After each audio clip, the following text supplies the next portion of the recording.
Bueno, yo pienso que lo más importante ante todo es la familia. O sea, nosotros en los casos que trabajamos sobre todo es en relación con el deseo que tiene la familia de saber si en verdad su familiar está muerto. O sea, es lo que más, la presión mayor que siempre hemos tenido es el familiar. Saber la familia si de verdad para cerrar el duelo. O sea, nosotros hemos vivido historias de muchos años en que la gente murió fuera de su país y la memoria de la familia se mantiene y siempre tiene el pensamiento hasta el último día que pueden estar vivos. Por tanto, yo pienso que lo más importante es el sentimiento, la familia, el fenómeno humano, el sentimiento de cerrar ese duelo. Después pueden haber otros factores, porque a veces se hace la exhumación, se le entrega a la familia, pero puede haber una restauración de la historia. A veces la historia se transformó, la historia se tergiversó, la historia no fue la real y con la exhumación uno logró llegar a la historia real. Por tanto, es un segundo elemento importante. Y hay un tercer elemento que a veces se logra y a veces lamentablemente no se puede lograr, que es la justicia. O sea, nosotros hemos hecho casos de exhumación en los cuales el objetivo ha sido entregárselo a la familia y quisiéramos también que hubiera justicia. Pero no siempre en los países, si el objetivo es hacer justicia, te dejan entrar a buscar la exhumación. Por tanto, a veces lo más importante es lograr reconstruir la historia, devolverle el fallecido a la familia y lamentablemente no siempre se hace la justicia. Pero creo que en parte se hace justicia cuando uno es capaz de encontrar el fallecido, saber cuáles fueron las causas de la muerte y aunque no haya habido un juicio, por lo menos en la opinión pública se hizo algo de justicia. Ábrete un pelín más, con la silla un pelito hacia la izquierda. Ahí mejor, vale, mejor, gracias. Jorge, ¿qué desencadenó el proceso de exhumación de los restos de Ernesto Che Guevara? Bueno, desde que se produjo la muerte de Ernesto Che Guevara y el resto de la guerrilla, nosotros exhumamos 31 guerrilleros, incluido el Che entre los 31, realmente eran 36. Hay 5 que hasta el día de hoy no hemos podido exhumar porque no los hemos encontrado.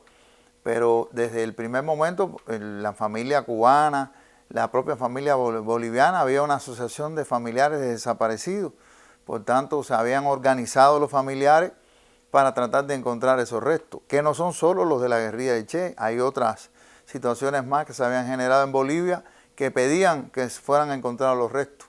Eso se estuvo pidiendo durante muchos años y las circunstancias se dieron en el año 95 cuando el gobierno de Bolivia accedió a que se hiciera la búsqueda. Por eso es que nosotros en el año 95 entramos a Bolivia oficialmente a hacer el proceso de búsqueda, pero muchos años antes ya se había venido haciendo la investigación histórica de forma no oficial por cuanto no había una participación del gobierno, pero sí había una reconstrucción histórica de todo lo que había ido pasando, donde habían ido ocurriendo los acontecimientos, donde había muerto cada combatiente.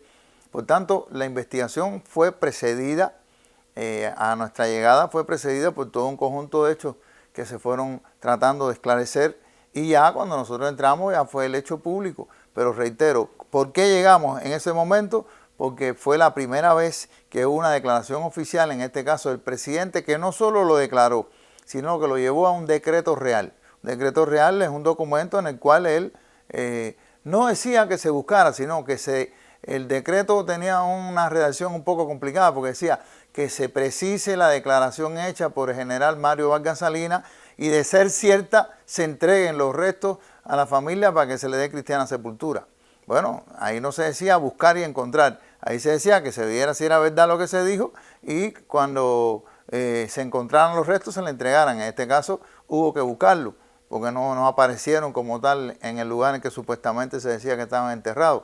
Que realmente el general no se equivocó, él dijo que era en la pista, lo que pasa que bueno, la pista era una extensión bastante grande y no hubo precisión en la primera acción de búsqueda.